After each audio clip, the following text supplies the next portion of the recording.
Trey made this beat.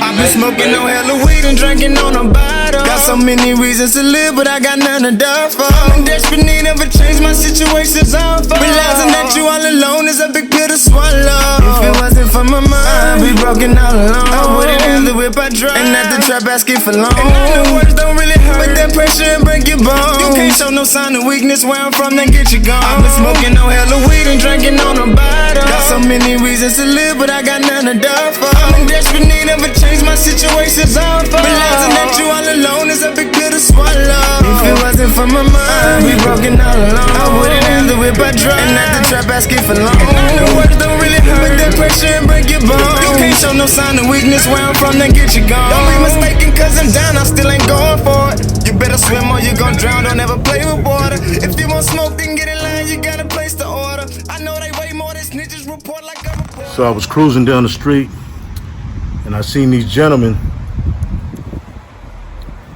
and they were in an empty lot. So I decided to go talk to them. One name was Joseph and the other name Drew, I believe Andrew. So they agreed to give me their story, man.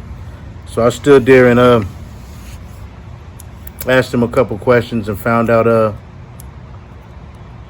who they were, where they come from, how they got here, and what their plan was. Everybody has a struggle.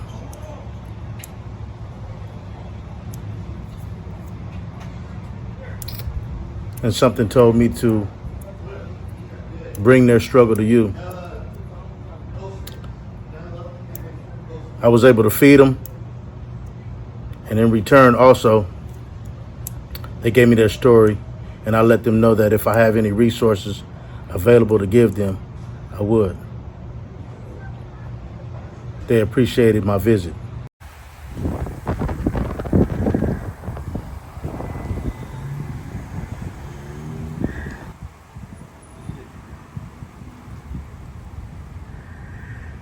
How you doing, man? I'm doing all right, man. How about yourself? I'm doing all right, man. My name is Fly Guy. I'm Joseph, Mr. Fly Guy. Joseph? Joseph. Joseph. I'm Drew. Drew? How you doing, Drew? Pretty good. What you drinking on, man?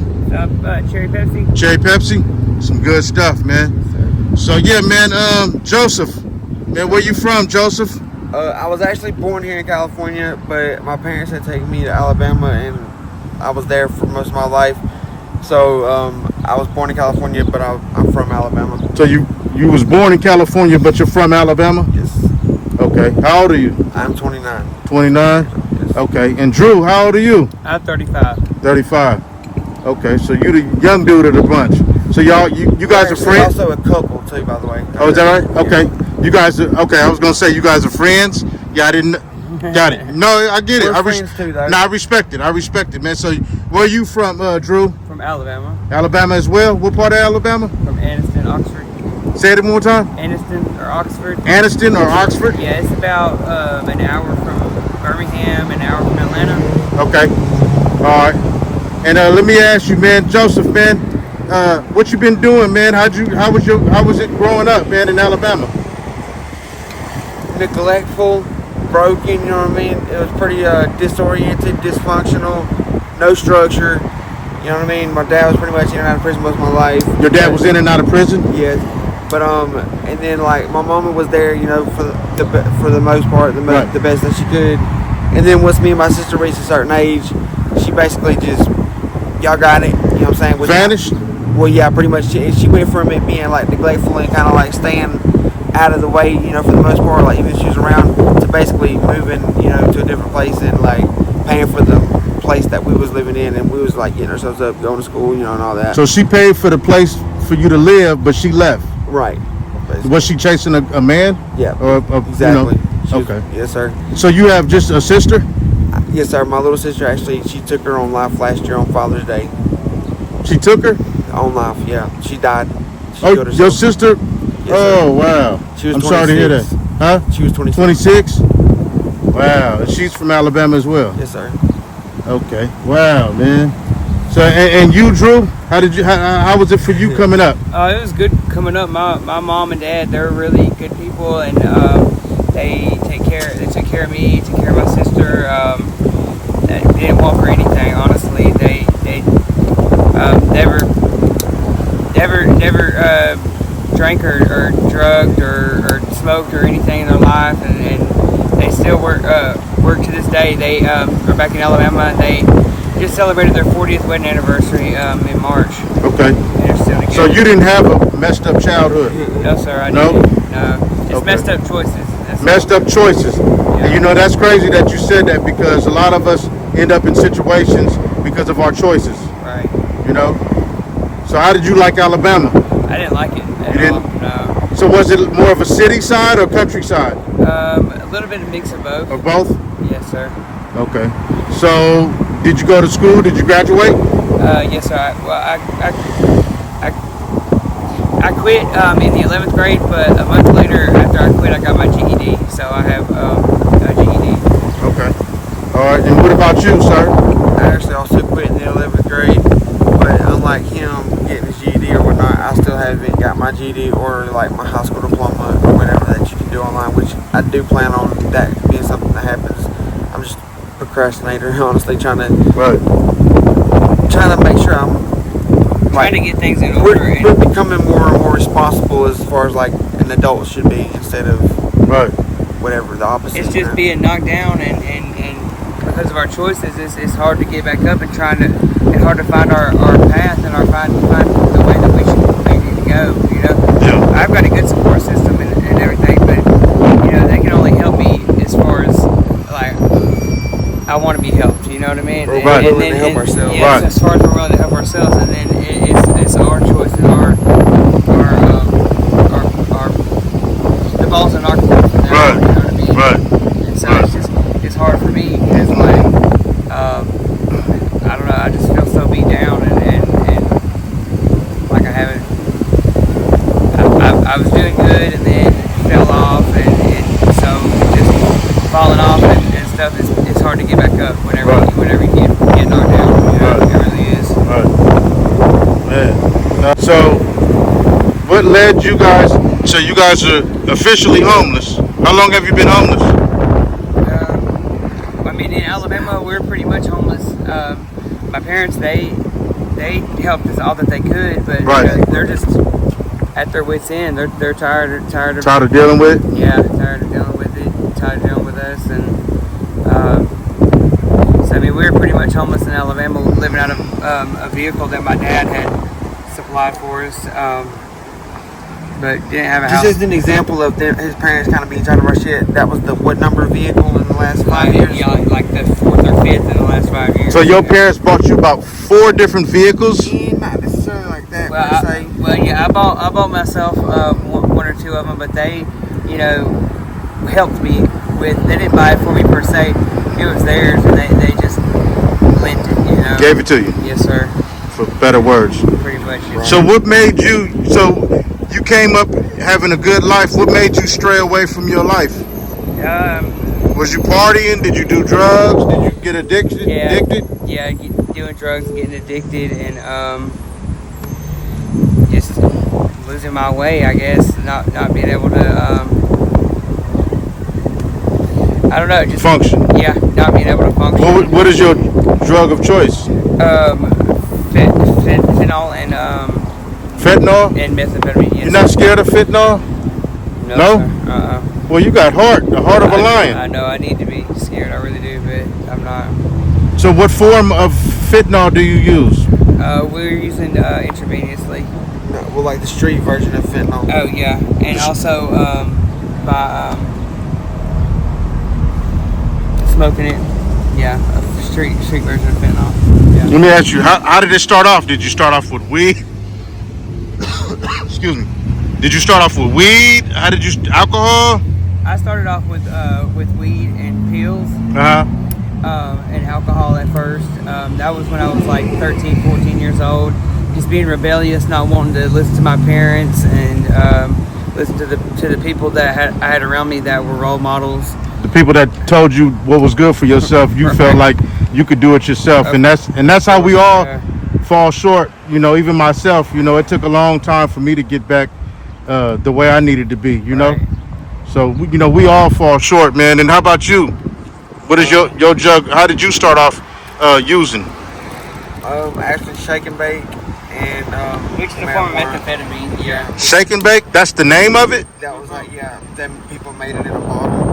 Like, And they would literally shake it, and by shaking the bottle, it would Form. Yeah. Wow. with Sudafed and all that, yeah.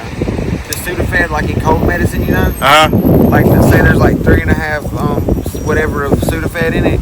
That'll actually end up making 3.5 grams of methamphetamines somehow. Right. There's a whole process. It's crazy how they do it. It's fucking, I wouldn't try it myself. That show, what's it called? Breaking Bad. Like Breaking Bad. Yeah, that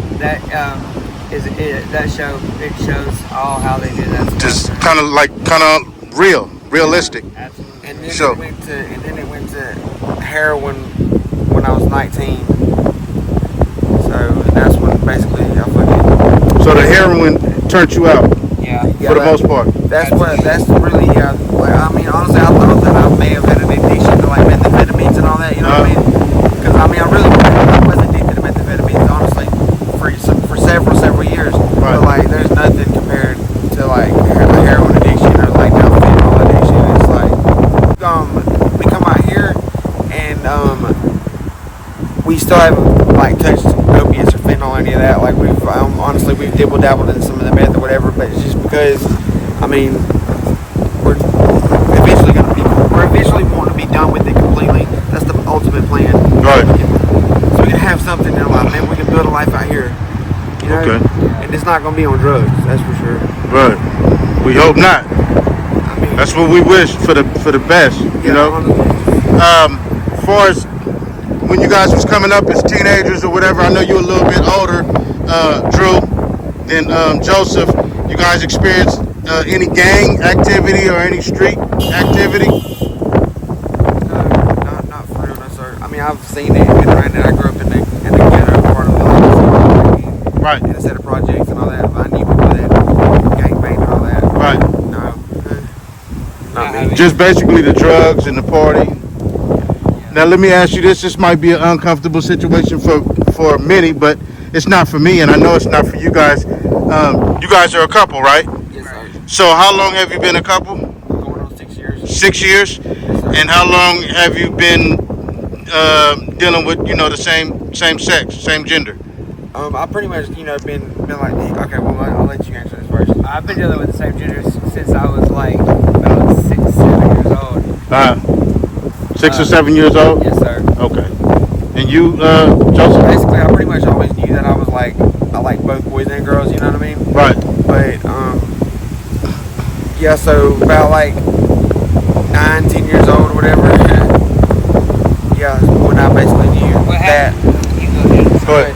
No, I was gonna say what happened with me is whenever I was 6 or 7 years old, I was in kindergarten, laying down for a nap, and a girl that was in school with me, she made me during kindergarten. She made me touch on her and touch on another boy Right. that was in nap time with us and stuff. So it led to Yeah. other stuff. Yes, absolutely. And it's crazy because honestly, like, it's a lot of that going on in the world, and it's been like that, and it's sad, man, because even as parents, man, we just got to really keep an eye on, you know, our kids, you know what I mean? For more ways than just that itself, you know? I don't judge her or hold a grudge against her in any way because For your mother? No, for the little Oh, girl. the little girl, I'm sorry. Because for her to have known about that, she would have had to have been Somebody showed her something, and she's been exposed to some BS at a young age. Yes, sir. Exactly. So Wow. I don't hold any grudge towards her. Right. So, Joseph, you say your father was in and out of prison? Yes, sir. A drug addict? Yes, sir. Still is. Crack. Dealing with a lot of, did you have to see a lot of domestic stuff between your father Not between necessarily my mom and my dad, but I mean between my mom and some of the other guys that she was with when I was early on, you know. Right. But no, not for the most part. No, there was never no like spousal abuse. It was more along the lines I was getting my motherfucking ass abused. Right. Or like my stepbrothers and sisters, or you know, yada yada, whatever. But not by my dad. My dad was never like that. It was on my mom. Got it. Let me ask, since and I want to conclude, but as far as getting out here, man, tell me your story. As far as how'd you get out here, man? Is it some type of program or some people? Because that's mind-boggling to me, man. I wanted to know how'd you guys actually get out here? Okay, so like we have insurance, like health insurance, Blue Cross Blue Shield through the marketplace. Right. Are you familiar? Blue Shield and Blue Cross? Well, just like marketplace insurance. So what is marketplace? So like marketplace is the thing you can get on, and then like if you're like the governmental insurance. Yeah, basically, right. Correct. Okay. And so it's based off of like your pay and like all that good stuff, whatever. So you know, I pay a pretty good price for my insurance. Anyways, by having insurance, you know, we needed insurance in order to go to like a drug detox or like a rehab or whatever. Right. You know, to get clean and stuff. And so like us having insurance, it puts us in the where we're able to get good ones. You know what I mean? Okay. Or so we thought this California one was going to be a good one. I'm sure there's many in California that are good. But anyways, so they flew us out here. They got our insurance information. They were like, yeah, we'll put you on a flight. They flew us out here or whatever, and said that they was, you know, that they was connected with another, you know, treatment facility or whatever. It was like Moment of Clarity or something like that, Apex. Right. But anyways, this place ended up not being real, but they're not telling what they got for our insurance. You know what I mean? Right. So they got paid. Yeah, they charged our insurance. Right. Both of our insurance. Wow. No, I'm not sure how much they charge our insurances, but they were saying something like like $1,600 a day per person. That's what they charge your insurance? Yes, well, I'm sure they charged ours for like maybe like 5 to 7 days or something. Right. So they used your insurance up, charged them, got the money, and you guys are here. Right. They left us stranded, and they said that basically, you know, that was all there was. We were detoxed, but we were barely detoxed. Right. So let me ask you, not being funny at all, what is your goal and plan from here on? You've been here how long? What's today? Today is the 28th. No, the 29th. So we've been here since the 2nd. So we've been here 27 days. And so we're trying to get like hooked up with the resources and stuff that the community has and the social services. The California has and the social services has to ultimately. Now I know it's hard. It's easier said than done. But what's the seriousness of it? How serious are you? We end up we're very serious. We're like giving this 90 to 100% of our all right now. So like ultimately we want to be employed and we want to like have housing. Right. You know, and we'll go from there. Like, but if we go through the proper, if we navigate the channels in a proper way, and we stay serious about it, and we stay dedicated to pushing towards it every day and weekly, I know for a fact within the next month or two we'll be in housing. Okay. You hope. I hope. What city are we in? We're in Riverside. Riverside. And how did you guys find out? Just the program told you? Just what made them drop you off in Riverside, or where did you actually That's where it was at. It's over here. Like, where's it at? How do you? Pacific. Yeah, it's over. The place was over here on Pacific, right? And so we basically walked from over there to over here. We wanted to just get to a Walmart for whatever reason, I can't remember. But then we ended up figuring out that there's like a community right here. And right. This is where we've been ever since. Actually, the two people that we're actually cool with and connected with out here as far as homelessness and stuff goes, they're not exactly here yet right now, but I don't know. Look, come right here.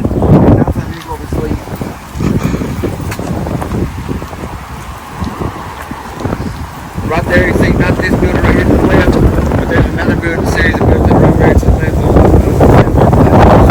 Right. Okay. Wow. And we also believe in God. Jesus Christ. You say you believe in God? Yes, sir. That's what's up. FlyGuyTruccerBoiTV. Yes, sir.